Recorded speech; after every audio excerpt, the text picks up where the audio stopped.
প্রিয় ভাইরা, এজন্য অবশ্যই পিতামাতার সাথে সৎ ব্যবহার করতে হবে।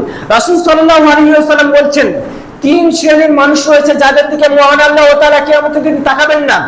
এক শ্রেণী হচ্ছেন আকুল ওয়ালিদাই, যে ব্যক্তি পিতামাতার অবাধ্য হয়, ওয়ামুদমিনুল খামর, যে ব্যক্তি মদ পান করে, ওয়াল মান্নানু আতাআহু, যে ব্যক্তি দান করে খোটা দেয়।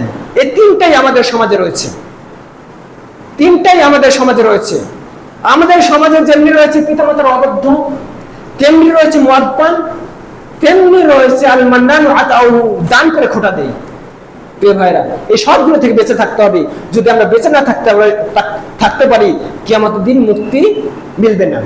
আরো তিন শ্রেণীর ব্যক্তি রয়েছে যারা কখনো জান্নাতে যাবে না। রাসূল সাল্লাল্লাহু আলাইহি ওয়াসাল্লাম বলছেন, আল আকুল ওয়ালিদাই, যে ব্যক্তি পিতামাতার অবাধ্য হয়, ওয়া দায়ুস ওয়া রাজলা, দ্বিতীয় শ্রেণী হচ্ছে দায়ুস।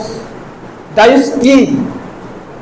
দায়ুস হচ্ছে যে ব্যক্তি তার পরিবারে জিনা করার সুযোগ দেয়, যে ব্যক্তি তার পরিবারে জিনা করার